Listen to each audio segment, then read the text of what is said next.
स्वागत है आपका हमारी टैक्सेशन 101 सीरीज में। तो इस सीरीज के पिछले वीडियो में सीए तुषार जैन ने आपको बताया था कि बेसिकली टैक्स होता क्या है। जैसा कि आप जानते हैं ये सीरीज हमने स्टार्ट करी है बिल्कुल ही लेमैन के लिए, जिनको कि जो कि इस फील्ड से नहीं है और इस फील्ड को समझना चाहते हैं, जानना चाहते हैं। तो पिछली वीडियो में आपने देखा था, आपने जाना था कि टैक्स होता क्या है और किस किस टाइप के टैक्स होते हैं। तो आइए आज इस सीरीज में बात करते हैं कि इनडायरेक्ट टैक्सेस क्या होते हैं, उनका कैसे लेवी होता है और उनके बारे में बात करते हैं। तो आइए आइए सबसे पहले स्टार्ट करते हैं बिल्कुल बेसिक से और जानते हैं इनडायरेक्ट टैक्स होता क्या है। तो indirect tax is a tax which is levied on 1% collected from other. मतलब इनडायरेक्ट टैक्सेशन लगाया किसी और पे जाता है और कलेक्ट किसी और पे किया जाता है। तो इनडायरेक्ट टैक्स लगाया किसी और पे जाता है, मतलब कि जब हम बाजार से कोई चीज़ खरीदते हैं तो एंड में जो हम एंड यूज़र हैं, तो हम जब बाजार से कोई चीज़ खरीदते हैं तो उस पर इनडायरेक्ट टैक्सेशन, चाहे वो जीएसटी हो या पेट्रोल के केस में एक्साइज हो, वैट हो, वो ऑलरेडी एडिड होता है। तो वो अल्टीमेटली हमारी जेब से जा रहा है, उसका बर्डन हमारी जेब पे पड़ रहा है। तो वो लेवी तो हमारे ऊपर हो रहा है, बट उसको हमसे कलेक्ट करके जो भी सप्लायर है या जो भी स्टोर का ओनर है या दुकानदार है, वो हमसे कलेक्ट करके उसको गवर्नमेंट में जमा करा रहा है।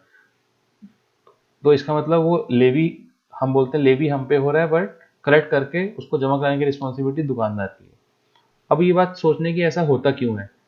तो देखिए, अगर हर एक इतनी इतनी जनता है, हर किसी से इनडायरेक्ट टैक्सेशन अगर गवर्नमेंट क्लेम करने लगी हर ट्रांजेक्शन पे, हर परचेज पे, तो ये चीज़ ट्रैक होना अपने आप में बहुत बड़ा काम हो जाएगा एंड उसकी पॉसिबिलिटी नहीं है। इसलिए उसको इस तरह से किया जाता है कि जो दुकानदार हैं वो, हम सपोज एक दुकानदार 100 लोगों को बेचता है तो उन 100 लोगों से कलेक्ट करके इकट्ठा गवर्नमेंट के उस पर जमा करा देता है। एक और जो इम्पोर्टेंट फीचर है इनडायरेक्ट टैक्सेशन का, दोस्तों उसको डायरेक्ट टैक्स से फर्क करता है, वो ये है कि जो डायरेक्ट टैक्स होता है वो प्रोग्रेसिव नेचर का होता है। मतलब जिसकी ज़्यादा इनकम होगी उसको ज़्यादा टैक्स देना पड़ेगा और जिसकी कम इनकम होगी उसको कम टैक्स देना पड़ेगा। जबकि इनडायरेक्ट टैक्सेशन जो है वो रिग्रेसिव नेचर के होते हैं, मतलब वो सबके लिए कॉमन होता है। अगर एक एक कमोडिटी है, सपोज एक पेन है, उस पर 18% जीएसटी है, तो चाहे वो 1 करोड़ कमाने वाला बंदा खरीदे या फिर एक कुछ ना कमाने वाला बंदा खरीदे, दोनों को ही उस पर 18% जीएसटी का भुगतान करना पड़ेगा। इसलिए इनडायरेक्ट टैक्सेशन का जो नेचर होता है वो रिग्रेसिव होता है और जो इनकम टैक्स होता है, जो कि डायरेक्ट टैक्सेस होते हैं, उनका प्रोग्रेसिव होता है। तो जो अगला टॉपिक है वो है टाइप्स ऑफ इनडायरेक्ट टैक्सेस। कौन कौन से इनडायरेक्ट टैक्सेस हैं जो आजकल हमारे ऊपर लग रहे हैं। तो देखिए, सबसे जो मेजर इनडायरेक्ट टैक्स है जो हम सब लोग जिसको पे करते हैं वो है गुड्स एंड सर्विस टैक्स। फिर है इंपोर्ट एंड एक्सपोर्ट के इसमें जो कस्टम ड्यूटी लगती है। और फिर एक है excise and VAT. Excise and VAT हटकर जीएसटी में सब्सिट्यूट हो गया था, लेकिन कुछ आइटम जैसे कि लिकर हो गया या पेट्रोल हो गया, उन पे आज भी एक्साइज एंड वैट लग रहा है और हम उसको पे कर रहे हैं। तो और इसके अलावा कुछ और भी जो टैक्सेस हैं, लग्जरी टैक्स, एंटरटेनमेंट टैक्सेस, ये बहुत बहुत छोटे छोटे इनडायरेक्ट टैक्सेस हैं, तो हमारी ज़िंदगी को इतना इफेक्ट नहीं करते और बहुत ही कम बिजनेसेस पे ये एप्लीकेबल होते हैं।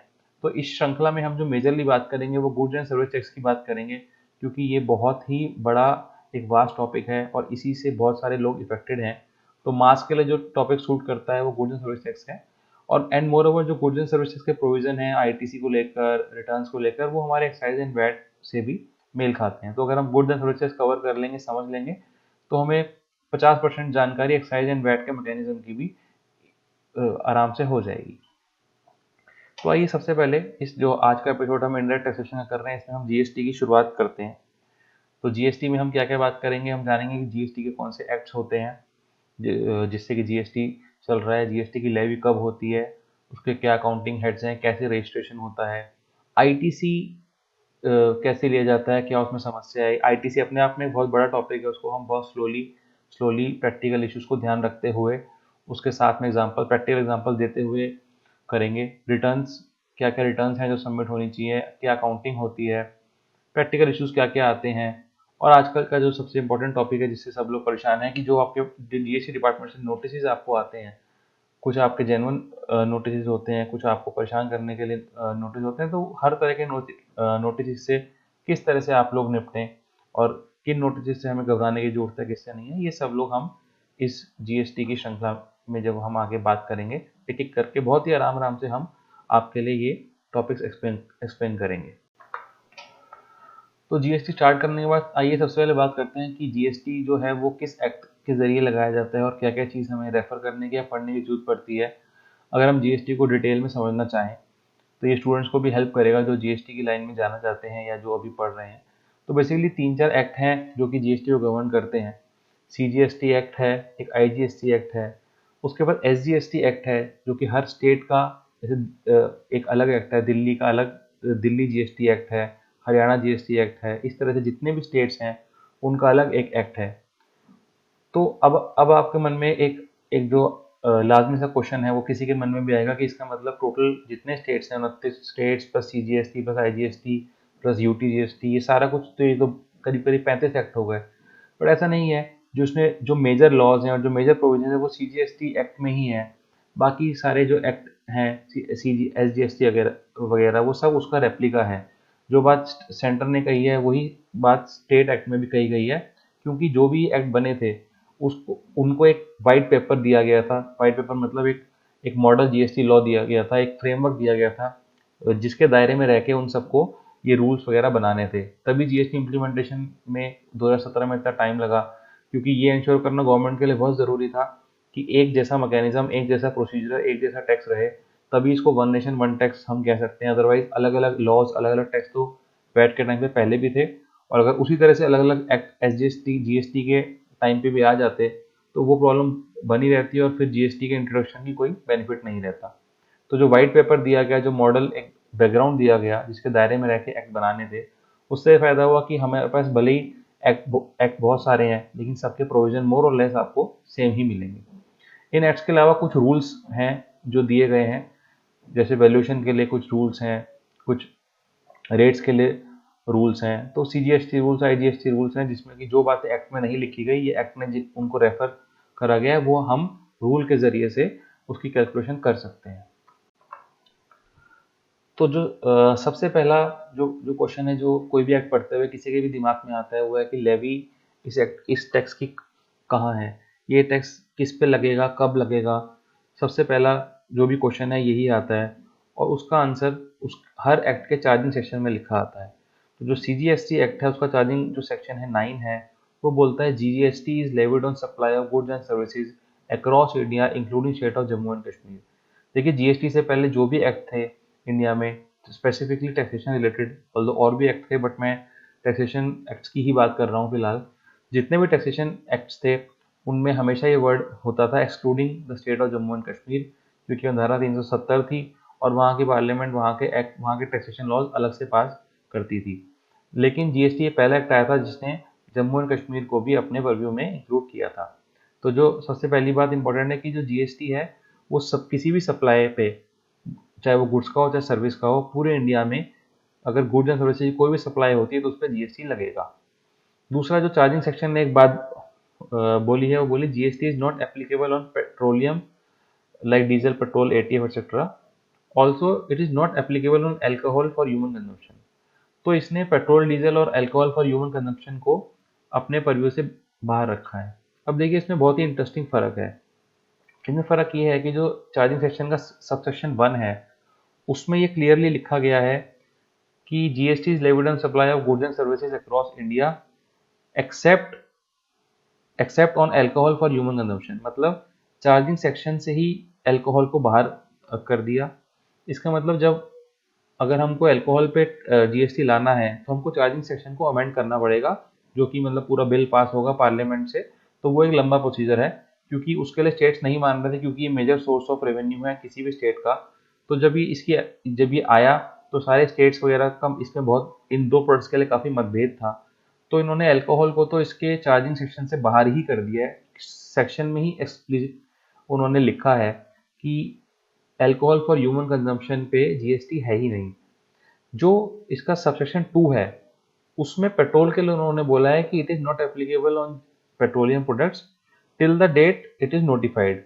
मतलब पेट्रोल और डीजल को जीएसटी के परव्यू में लाने के लिए बहुत आसान प्रोसीजर है। उनको सिंपल एक डेट नोटिफाई करनी है। अगर बाकी चीज़ें ओके रहती हैं तो गवर्नमेंट एक डेट नोटिफाई करेगी और उस डेट से पेट्रोलियम और डीजल पर जीएसटी लगना स्टार्ट हो जाएगा। But alcohol for human consumption के लिए जीएसटी लगाने के लिए उसको पूरा एक्ट अमेंड करना पड़ेगा, जिसके लिए पार्लियामेंट में बिल पास होगा। तो एज ऑफ नाउ हम ये मान के चलते हैं कि हम बहुत जल्दी शायद 1-2 साल में पेट्रोलियम पे देखेंगे कि जीएसटी लग जाएगा, बट ह्यूमन कंजम्पशन के लिए जो अल्कोहल है उस पर शायद जीएसटी मुश्किल ही लग पाएगा, और इस क्योंकि वो major source of revenue states के लिए है, और तब तक इस पर एक्साइज एंड वैट ही चलता रहेगा। तो आइए अब हमने सेक्शन 9 देख लिया, हमने जान लिया कि जीएसटी हर सप्लाई पे लेवी होता है, और क्या दो महत्वपूर्ण प्रोडक्ट्स जो कि पेट्रोलियम प्रोडक्ट्स एंड अल्कोहल उसके परव्यू से बाहर रखा गया फिलहाल। अब कुछ बेसिक टर्म्स एंड डेफिनेशन का डिस्कशन कर लेते हैं। बहुत सारी डेफिनेशन है जो इसके लिए इंपॉर्टेंट है, बट जैसा कि हमने बताया क्योंकि हमने ये जो सीरीज है एक लेमैन को ध्यान में रखते हुए स्टार्ट करी है, तो हमने स्ट्रक्चर इसका इस तरह से करा है कि हम टर्म्स भी उस तरह से ही डिस्कस करेंगे जो जिसकी जब जब ज़रूरत होगी, ताकि इमीडिएटली सारी डेफिनेशन डिस्कस करने का कोई सेंस नहीं बनता। तो अभी जो हम टर्म्स बेसिक टर्म्स डिस्कस कर रहे हैं, सबसे पहला फॉरवर्ड चार्ज। तो फॉरवर्ड चार्ज सिंपल है कि जैसे इनडायरेक्ट टैक्सेशन में क्या होता है कि हमने डिस्कस किया कि सेलर ऑफ जो गुड्स और सर्विसेज है वो बायर से टैक्स लेता है और हमारे ब्याह पे गवर्नमेंट को जमा करा देता है। ये इनडायरेक्ट टैक्सेशन का बेसिक जिस्ट है, और इसी मैकेनिज्म को फॉरवर्ड चार्ज मैकेनिज्म बोलते हैं। लेकिन कुछ सर्विसेज गवर्नमेंट ने नोटिफाई करी है जिस केस में जो रेसिपिएंट ऑफ गुड्स और सर्विस है, मतलब जैसे मैं जो खरीदने वाला हूँ उसको गवर्नमेंट को इनडायरेक्ट टैक्स जमा कराना है, और जो सेलर ऑफ गुड्स है उसको कुछ नहीं करना। तो ये इन्होंने कुछ मैकेनिज्म को इम्प्रूव करने के लिए गवर्नमेंट ने मतलब कुछ केसेस में रेसिपिएंट को ही रिस्पॉन्सिबिलिटी दी है कि इस केस में इनडायरेक्ट टैक्सेशन आप ही जमा कराएंगे, और इसमें सेलर की कोई भी रिस्पॉन्सिबिलिटी नहीं होगी with regard to deposit of indirect tax. तो ऐसे कुछ कुछ हैं, जैसे जो गुड्स ट्रांसपोर्ट एजेंसी है उसमें ऐसा है, जो लीगल सर्विसेज है उसमें ऐसा है, service provide by any lawyer वगैरह जो है उसमें ऐसा है। ये सर्विस टैक्स में भी थी रिवर्स चार्ज मैकेनिज्म, और इसको एज इट इज इन्होंने जीएसटी में कैरी फॉरवर्ड करा है। एक एडिशनल जो रिवर्स चार्ज में जीएसटी ने जो मैकेनिज्म में एक प्रोविजन लाए थे, जो कि फिलहाल इन्होंने डेफर करा हुआ है 1 जुलाई 2017 से ही। जीएसटी में सेक्शन 9(5) में बोला गया था कि अगर कोई भी रजिस्टर्ड पर्सन अनरजिस्टर्ड पर्सन से कुछ भी खरीदता है, अगर रजिस्टर्ड पर्सन अनरजिस्टर्ड पर्सन से कुछ भी परचेज करता है, तो उस केस में उसको उस ट्रांजेक्शन का जीएसटी जमा कराना पड़ेगा being a recipient of service. But क्योंकि ये ट्रांजेक्शंस नंबर ऑफ ट्रांजेक्शंस पूरे इंडिया में इतनी ज़्यादा होती, एंड अभी सिस्टम्स जीएसटी के इम्प्रूव हो रहे हैं, but they are not up to the mark right now also. So ये सब देखते हुए इस गवर्नमेंट ने इसको डेफर करा हुआ है, पर सूनर और लेटर हो सकता है आज से 1 साल बाद 2 साल बाद ये प्रोविजन भी आ जाएगा। तो इसलिए जो रजिस्टर्ड लोग हैं उसमें तो फॉरवर्ड चार्ज ही रहेगा, बट अगर कोई रजिस्टर्ड एंटिटी अनरजिस्टर्ड से कुछ परचेज करता है तो उसको as a recipient of goods और सर्विस रिवर्स चार्ज सेक्शन 9(5) में डिपॉजिट कराना उसकी लायबिलिटी बन जाएगी। आइए इसके बाद जानते हैं different accounting heads under GST, मतलब टैक्सेशन के हेड्स क्या क्या हैं जिसमें कि हमको टैक्स जमा करना पड़ता है। ऑल्दो जीएसटी को आए ऑलमोस्ट 4 साल हो गए हैं, और ये बहुत ही बेसिक टर्म्स हैं, आप सबने सुनी होंगी, बट हम ये दोबारा से इसलिए डिस्कस कर रहे हैं क्योंकि हमने ये सीरीज बिल्कुल ही बेसिक से स्टार्ट करी है एंड फॉर द लेमैन करी है। तो बेसिकली 3 टाइप के चेस्ट हैं टैक्स हैं जीएसटी में, आईजीएसटी, एसजीएसटी, सीजीएसटी। तो जब भी जो एसजीएसटी है वो स्टेट का पार्ट है, सीजीएसटी सेंटर का पार्ट है बट लोकल ट्रांजेक्शन्स पे लगता है, एंड आईजीएसटी जो है वो सेंटर का पार्ट है। आईजीएसटी की फुल फॉर्म है integrated goods and service tax, CGST का central goods and service tax, and SGST का state goods and service tax. जब भी कोई इंट्रा स्टेट सप्लाई यानी कि local supply of goods and services होती है, तो उस केस में जो टैक्स एप्लीकेबल होता है वो होता है CGST plus SGST. Total of CGST and SGST is applicable in case of every local transaction. And इसके अगेंस्ट में in case of inter state supply कोई भी ट्रांजेक्शन होती है तो एक स्टेट से दूसरे स्टेट में होती है, वो होती है थ्रू आईजीएसटी। तो उसमें जो भी आपका बिलिंग अमाउंट है उसमें सिर्फ आपको एक टैक्स लगाना पड़ता है आईजीएसटी, और जब आप लोकल करते हैं तो उसमें आपको सीजीएसटी प्लस एसजीएसटी लगाना पड़ता है। तो ये सिर्फ अकाउंटिंग हेड्स का डिफरेंट है, rate in absolute term same रहता है, क्योंकि कोई भी कमोडिटी कोई भी एचएसएन पे जो जो आईजीएसटी का रेट है वो बेसिकली सीजीएसटी प्लस एसजीएसटी है। लाइक अगर हमने पेन का एग्जांपल लिया था, पेन पे अगर 18% जीएसटी है, आईजीएसटी है, तो सीजीएसटी 9% है और एसजीएसटी 9% है। तो ये सभी प्रोडक्ट्स में ऐसा है, ऐसा कोई प्रोडक्ट आपको नहीं मिलेगा कि जिसमें आईजीएसटी 18% हो और सीजीएसटी और एसजीएसटी का जो सम है वो 18 के अलावा कुछ और आ रहा हो। तो दैट इज़, ये सिर्फ गवर्नमेंट ने अपनी कन्वीनियंस के लिए हेड्स बनाए हैं। इन हेड्स का जो आपस में स्टेट और सेंट्रल गवर्नमेंट का रेवेन्यू सेटल करना होता है, उसके काम आते हैं। हमारे प्रोस्पेक्टिव से इनकी कोई इम्पोर्टेंस नहीं है, बट ये 3 हेड्स हैं, तो हमको जब हम अपने कंप्लायंस करते हैं, रिटर्न भरते हैं, तो इन तीनों हेड्स को ध्यान में रखते हुए ही हमें जो भी टैक्स पेमेंट वगैरह करनी होती है। तो ये था हमारा टैक्सेशन 101 का इनडायरेक्ट टैक्सेशन का पहला पार्ट। हमने इसमें कुछ बेसिक चीज़ें समझी हैं, इनडायरेक्ट टैक्सेशन क्या होता है, और इनडायरेक्ट टैक्सेशन का जो सबसे बड़ा पार्ट है जीएसटी, जिससे कि बहुत सारे लोग इफेक्टेड हैं, उसको हमने स्टार्ट करा है। हमने जीएसटी बेसिकली होता क्या है, किन पे लगता है, उसमें थोड़ी बहुत उसकी टर्म्स हमने समझी हैं। आने वाली सीरीज में हम इसके अंदर जाएंगे, इसको डिटेल्स में इसको समझाने की कोशिश करेंगे और डील करेंगे आपकी प्रॉब्लम के साथ, जो आपको कंप्लायंस में हो रही है या डिपार्टमेंट की तरफ से नोटिस आने से हो रही है। आशा करते हैं वीडियो आपको पसंद आई होगी। अगर आपको वीडियो पसंद आई है तो कृपया वीडियो लाइक कीजिए और हमारा चैनल कंसल्ट रेवेन्यू सब्सक्राइब कीजिए। धन्यवाद।